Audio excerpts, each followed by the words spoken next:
All right. Hello there, distance learners. Here's your warm-up. Suppose you're flipping a coin with a friend. How many heads in a row would your friend have to get for you to be suspicious that their coin was rigged? That is, if they got 2 heads in a row, would that be weird? 3, 4, maybe 5? When do you think something's up? How many of us feel like we would accuse them of cheating after 1 heads? Yeah, probably not. There you go. Zelia would be like, cheater! How about 2? How about 2? 3? 4? 5? 6? Sure, yeah. I know. Did you guys notice that the biggest jump was from 4 to 5? It's like at that 5th one, you're like, something is amiss.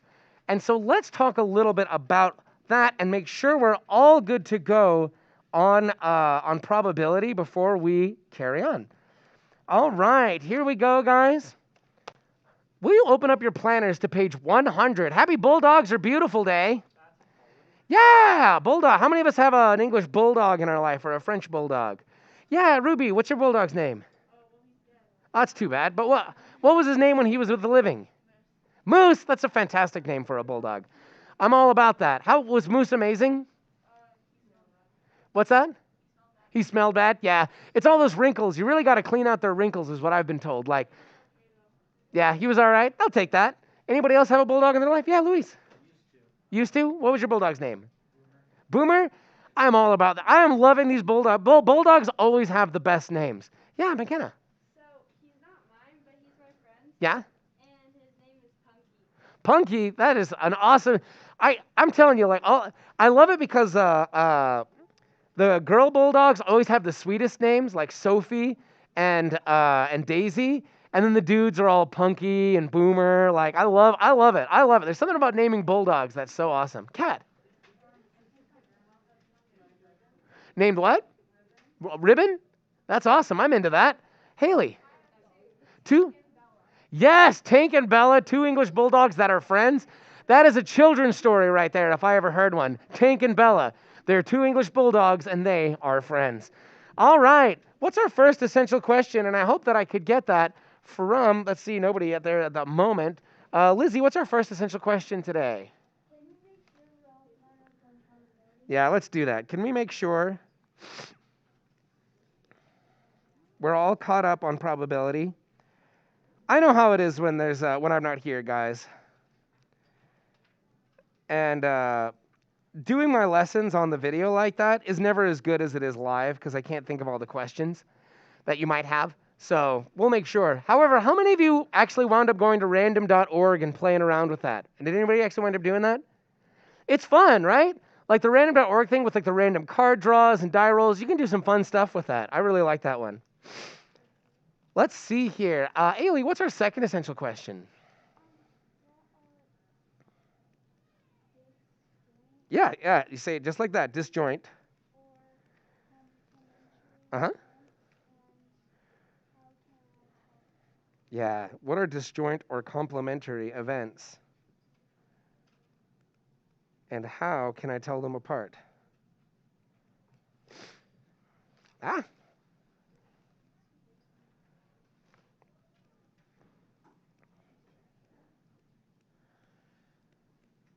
And then this last one, I'm not going to write it down, but I do need you guys to know about it. What's our last essential question? And I would love to hear that from, let's see here. David, what's our last essential question today? Hey, say it with some feeling. Calculators? Yeah, calculators? So let me just blow my nose here real quick. Get the distance learners out of the way. Nobody wants to hear that.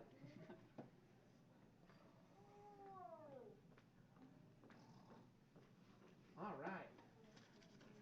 So, by raise of hand, how many of you have been using a calculator that you checked out from the front office for this class? How many of us have been using that? Okay, a few of us, quite a few of us actually. Now, folks, did you guys see on my time card email last week that the RISE testing is going to be happening not next week or the one after, but the one after that? You guys know what I'm talking about? Now, guys, we need our calculators back so that we can hand those out. Now, I know what you're thinking is like, what am I going to use in this class? We're going to make it so that everybody's using Desmos in this class. If you don't have it, we're just going to have you talk to your partners. So if you don't have a calculator on your desk, make sure you have your Chromebook open to Desmos so that I know you guys are doing that. So if you have a calculator that you checked out from this school, you need to return it to Miss Snar, and this goes for you too, distance learners. You have to return it to Miss Snar by the end of next week, preferably this week. If you could give that to her today or tomorrow, great. If not, get it to her next week, and that'll be fine. After that, they will start charging late fees on those getting turned in. This is your 2-week notice, guys. Get those in. Okay. If you have your own calculator, which many of us do, feel free to keep using that, and you will get to use that on the RISE test as well. Okay? Unless you have a TI-92 or you're using your phone, you can't do those things. You cannot do those things. You also can't use Desmos on RISE. More on that a little bit later. Yes, 80. A 92. If you had a TI-92, you would know it. You cannot hold it with one hand. It is a double-handed calculator and one of the weirdest things I've ever seen in my life. Oh, you can play games on just about any of them, but the TI-92. If you ever feel like what does the weirdest calculator in Mr. Petersen's mind look like? You can look up a TI-92 and you'll find a pretty good picture of a weird calculator. Yes, sir. How do we get games on a TI-30? You can't do it on those ones. All right, except for the game of math. Yay! All right, so. Open up your math notebook, guys, underneath your warm-up. Got a pencil? So this is complementary events and review.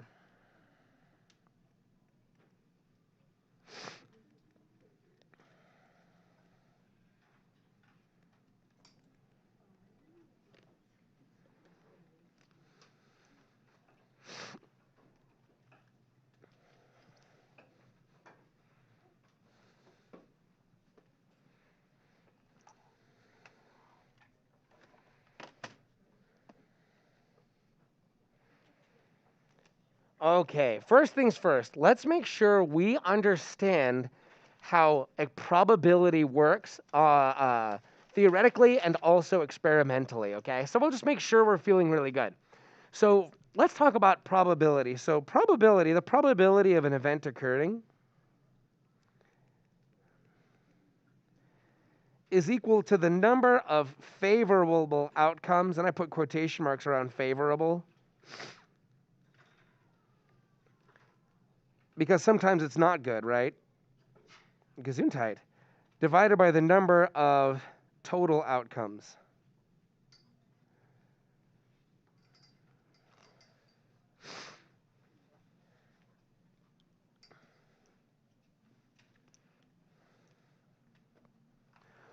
You guys know what I'm talking about when I'm talking about roulette? You guys know what that means, roulette? Do you guys know what that is? So roulette, it's like a game that you play where you put a little ball in a spinner and then you spin it around, and there's all these things, like there's these numbers like 1 red, 2 black, 3 red, 4 black, so on and so forth. Not that one. And so on and so forth. And you would think that the probability of getting red would be 50%, right? Half of them are red and half of them are black. But it turns out that's not the case. It turns out, guys, that on a roulette wheel, there are 31 red spaces, 32 black spaces, and then there are 2 green spaces. Not how you spell green. Oh, sorry, there's 31 black spaces, my fault. 31 red, 31 black, 2 green. 31 red, 31 black, 2 green. That's how it works. So the probability of getting a red, like if you say, I think it's going to land on red, isn't 50-50. It's also not 1/3. It's not 33% because there's 3 options. How many different ways can you get red? If there are 31 red numbers, how many different ways can you get red? You can get it 31 times, right? 31 different ways. So the number of favorable outcomes would be 31 divided by the total number of outcomes, which is, if there's 31 ways to get red, 31 ways to get black, and 2 ways to get green, 64 total ways for this to happen. And 31 divided by 64 is close to 50%, but it's not quite. 31 divided by 64 is 0.484. Let's round that to 0.484, which is 48.4%. You're 48.4% to land on red if you're guessing that it's going to land on red. This is what we did on Monday. Does that make sense, guys? You feeling okay on that? Excuse me. Big thumbs up, feeling good. Big thumbs down, very confused. Dial it somewhere in between. Where are we? Okay, let's do it another way. Let's talk about rolling an 8-sided die. You know what I mean by an 8-sided die?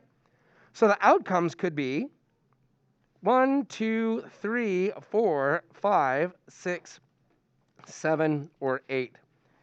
And I want to know what's the probability of rolling a prime number. Let's first decide which one of these are prime. So the total number of outcomes is easy. How many different things could come up if you roll an 8-sided die? There are how many different things that could possibly come up? There are what? Everyone, there are? 8. Say it, guys. There are? 8. Right? There are 1, 2, 3, 4, 5, 6, 7, 8 different possibilities. So that's the total. That part's easy. Let's talk about it. Is 1 prime? Very good. 1 is not prime. 1 is not prime. Is 2 prime? Yes. Is 3 prime? Is 4 prime? No. Is 5 prime? Yes. Is 6 prime? No. Is 7 prime? Yes. Is 8 prime? No. So, 1, 2, 3, 4. There are 4 different ways to get a prime number when you roll an 8-sided die. That reduces to 1/2. And 1 divided by 2 is 0.5. And that's 50%. You guys remember doing this? This was our thing on Monday. Cool. Let's see here. Would you guys talk to each other? What's the probability that you get a 6 or more? Talk it out. How many different ways can you get a 6 or more if you roll that on an 8-sided die? And what would that make the probability? Talk it out and teach.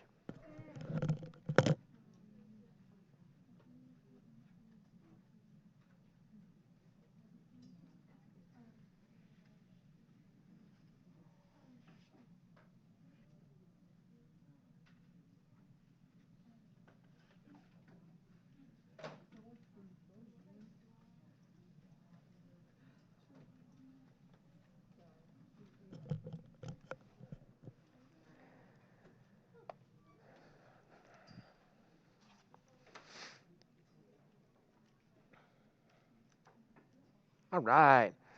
Can I get you in 5, 4, 3, 2, 1? Beckham, which rolls on an 8-sided die mean I got a 6 or more? And also a 6, because if I get a 6, I got a 6 or more. So Beckham, how many different ways can I get a 6 or more? 3. And if you divide that by the total number of ways that I can get anything, 8, that doesn't reduce, but 3/8 as a decimal is 0.375,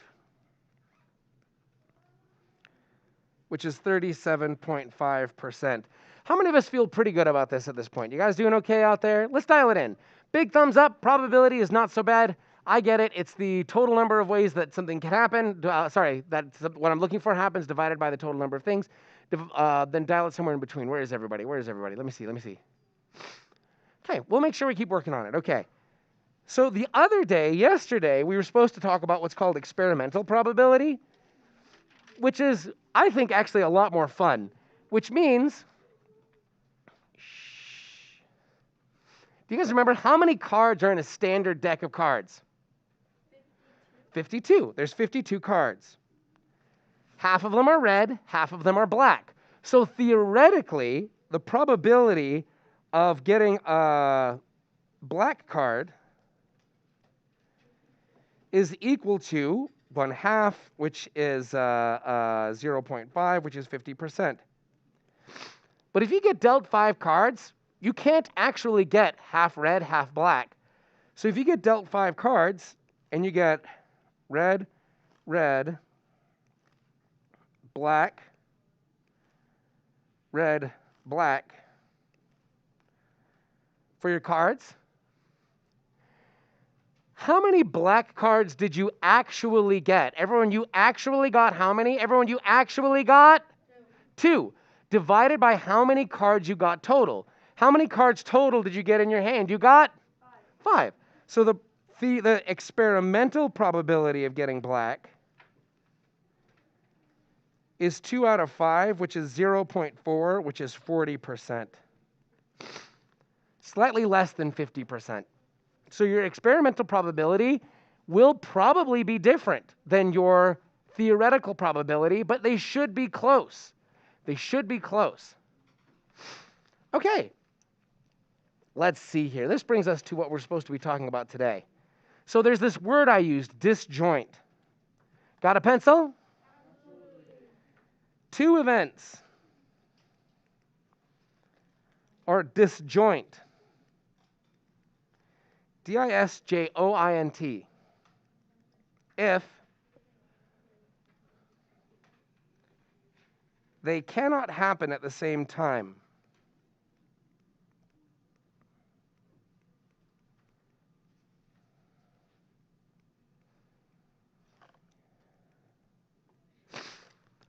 Two events are disjoint if they cannot happen at the same time. So let's think about these 2 events. Number 1, in a standard deck of cards, draw a king. Number 2, in a standard deck of cards, draw a spade.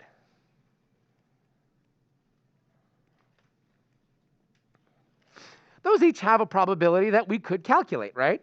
There are 4 kings in a deck, and you can divide that by the 52 cards that are in the deck. So the theoretical probability of drawing a king is about 7.7%. And the theoretical probability of drawing a spade, there are 13 spades, divided by the 52 cards, is 0.25, which is 25%. Here's my big question. Can both of those events happen at the same time?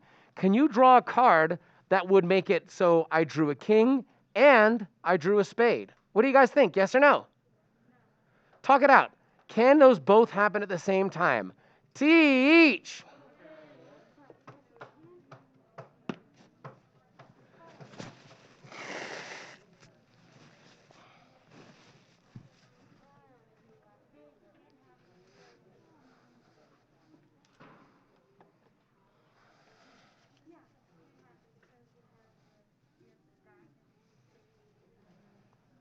Okay. Can I get you back up here in 5, 4, 3, 2, 1? So, can those happen at the same time? Sadie, can you draw a card that satisfies both of those? What card? Yeah, if you draw the king of spades, did you draw a king? Yes or no? Did I draw a spade?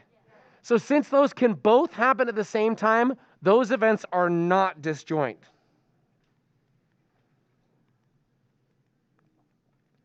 And if 2 events are not disjoint, we say that they are overlapping. That they can happen at the same time. How about if you flip a coin, and event 1 is you get a heads, event 2 is you get a tails.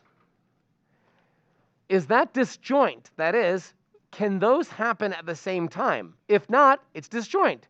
If it can, then it is overlapping. Talk to each other. Are those 2 events disjoint or overlapping? Teach, teach.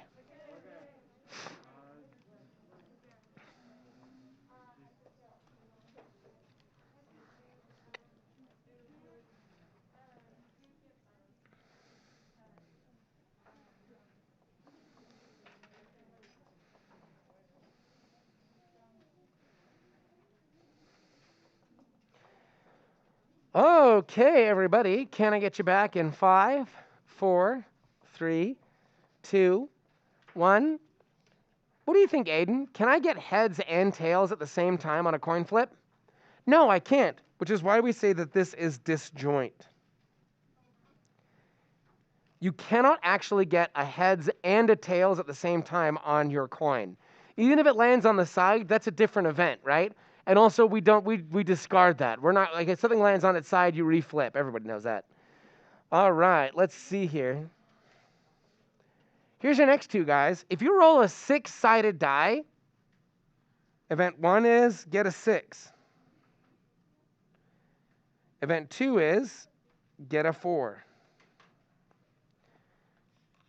Are those disjoint or overlapping? That is, if they're overlapping, both of those can happen at the same time. If they're disjoint, they can't both happen at the same time. Talk it out. Can I get a 6 and get a 4 at the same time? Teach!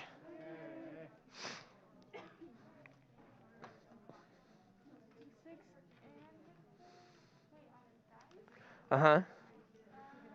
Here, let's go ahead and, if we have that on Desmos, keep it on there and then close all the other stuff. That's where we're supposed to be here, if we're anywhere. Yes, Sienna. So disjoint means that those two events cannot happen at the same time. But overlapping means that they can. So for example, there's an event of I pick somebody from a red table and I pick somebody from table G. Can I pick someone who is both at a red table and at table G? Yeah. You can pick someone right there. Oh, at table G? Because I could pick Sienna, right? And Sienna, you're at table G and you're sitting at a red table, so you have both of those in common. That's why those would be overlapping. But if I said I want to pick a red table, event 1 is I want to pick a red table and I want to pick somebody from table H, those wouldn't be overlapping because table H is a white table. So there's no way that I could pick somebody who was both at table H and at a red table. So those would be disjoint. Okay, come on up in 5, 4, 3, 2, 1. Go ahead, guys. Are those disjoint or overlapping? Those are?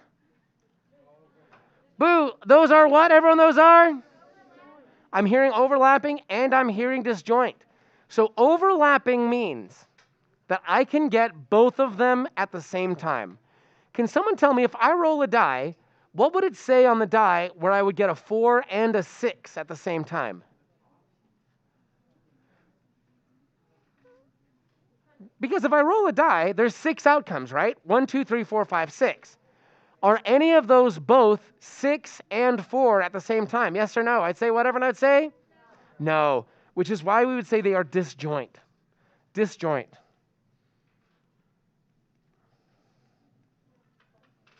Let's go ahead and stop playing with that coin. Put it away all the way if you would. Like in a pocket or in a bag or something like that. It's just these things drive me nuts, you know. Last one. Event 1 is you roll an 8-sided die and you roll an odd number.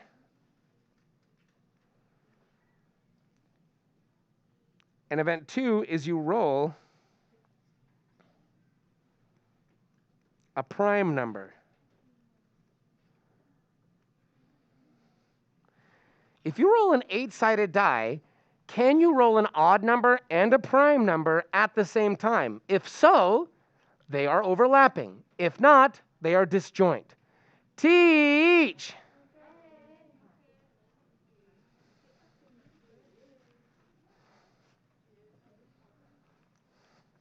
Go ahead and let's get your notebook open, and I want to see you writing this down too, okay? Let's see you writing it down.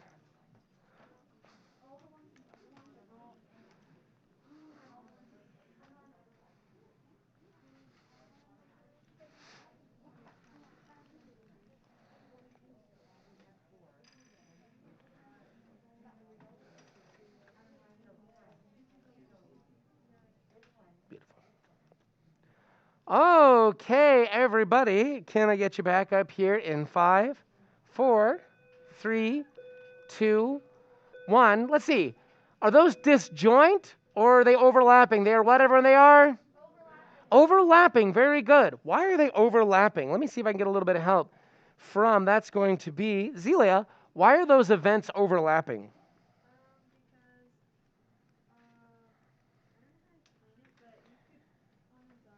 Uh-huh.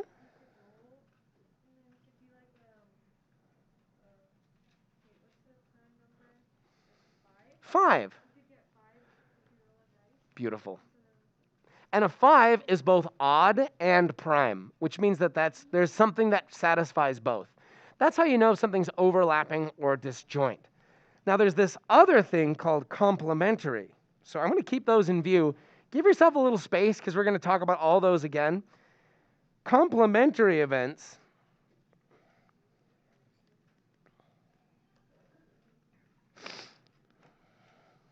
mean if one happens,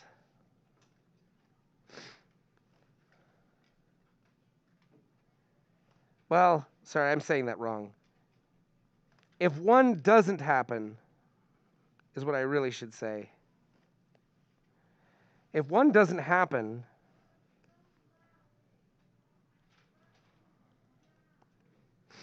the other has to.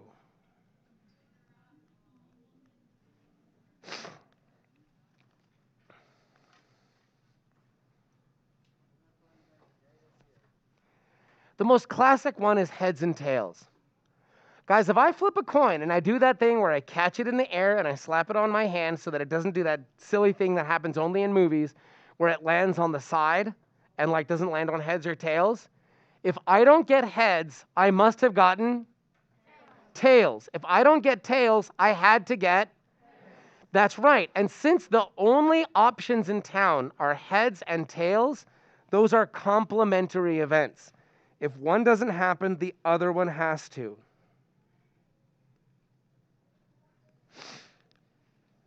Now, it turns out overlapping events can never be complementary. And that makes sense, right? If I draw a king, if I don't draw a king, did I have to draw a spade?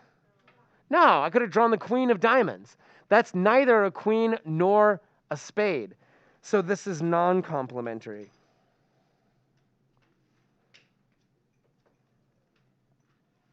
Same over here. If I roll an odd number, if let's say I don't roll an odd number, do I have to have rolled a prime number? Yes or no? I'd say whatever I'd say. No. If I don't roll an odd number, I might get a prime number, which is 2, but I might not get a prime number, right? I might have rolled a 4. So this is non-complementary also.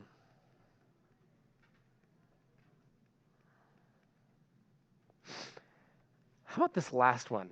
Get a 6, get a 4. Those were disjoint.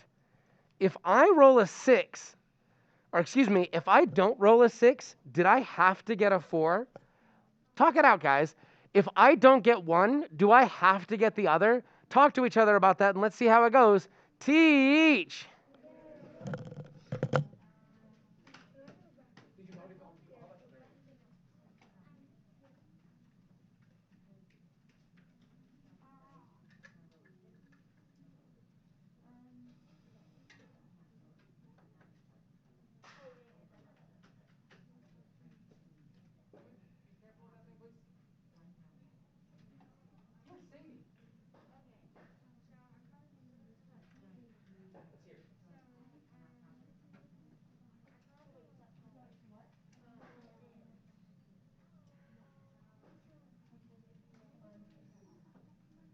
Which one?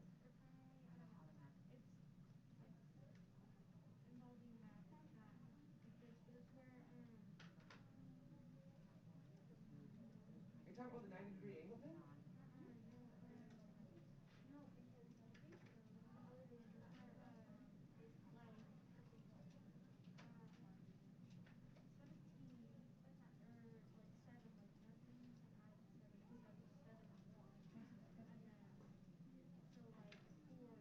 Yeah, it's the same idea. It's the same idea where knowing one means you know all the stuff about the other. That's really, in math, that's what complementary kind of means. Is that if I know about this, then I know everything I need to know about the other side. Oh.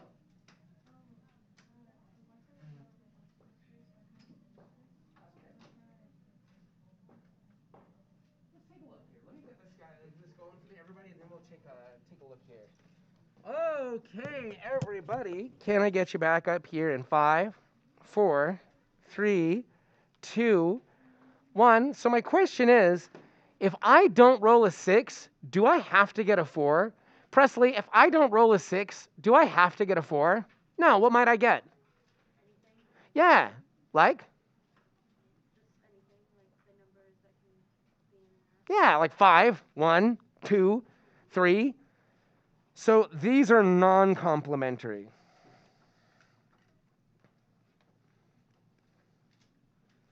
Now you might be wondering who cares, right? Who cares about this complementary, non-complementary business?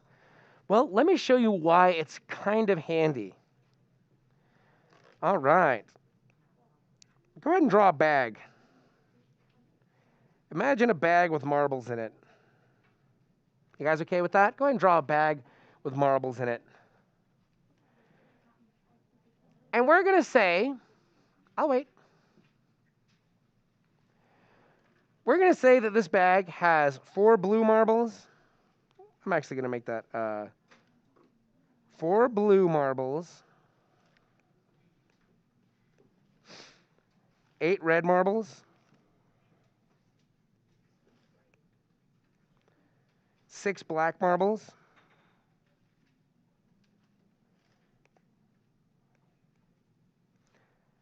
and 2 green marbles.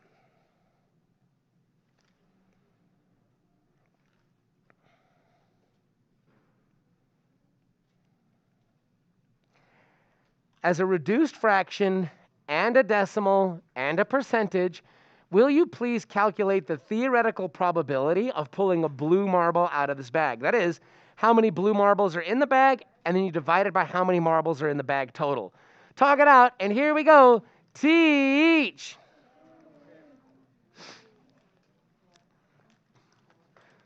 So how many marbles are blue? How many marbles are blue here, John? There are 4. And how many total marbles are there? 20.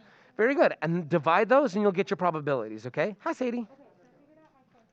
Yes. In order to get times 3, it can only be 1 and 3. To get 4, it can be 1, 4, 2, and 2. And to get 8. Well, like prime factors, yeah. Yeah. Like factorization, absolutely. Yeah. And that's how you tell if something's prime, right? Yeah. Yes, exactly. If it has exactly 2 factors. Way to get the actual definition, because so many people do the wrong definition on that. Hi. 4 first. 4 divided by 20 or 20. Yes, 4 divided by 20 is right, because there's 4 options for getting a blue and 20 total options.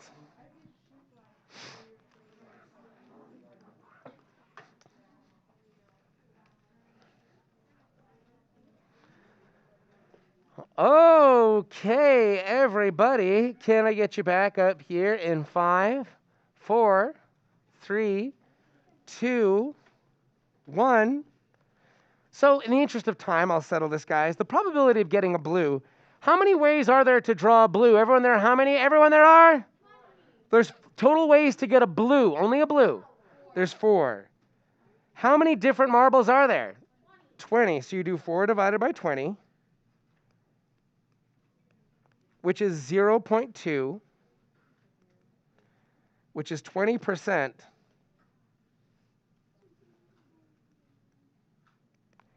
Which, by the way, is a reduced fraction, is 1/5. So check this out, guys. It turns out there's a really fast way to answer this question, and there's a way that's a little less fast. What's the theoretical probability of getting not blue? Go ahead, talk to each other. How many ways can I get a not blue marble, and what is the probability of that? Talk to each other, and let's see how it goes. Teach!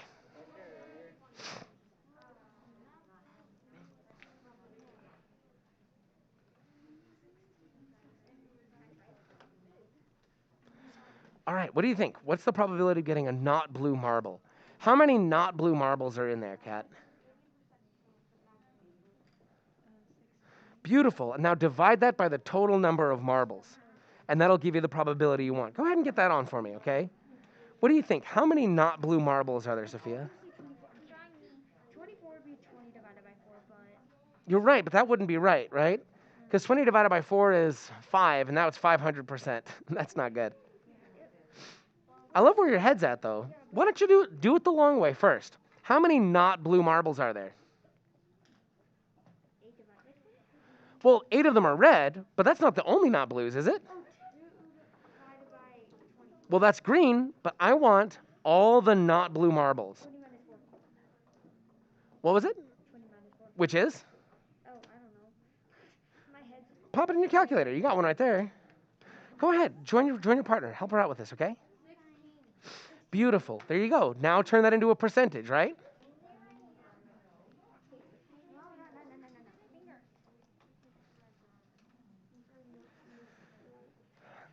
So are we joining us on this one? Yes, no, maybe so? Oh, I just got here, so. It's true, and then you picked up that toy instead of working on this, which does not meet my expectations or make me happy. So why don't you set that aside and actually join us here, yeah? Because that doesn't really work for me, okay? That's not working for me. Okay. Can I get you back up here in 5, 4, 3, 2, 1? Karen, how many not blue marbles are in this bag?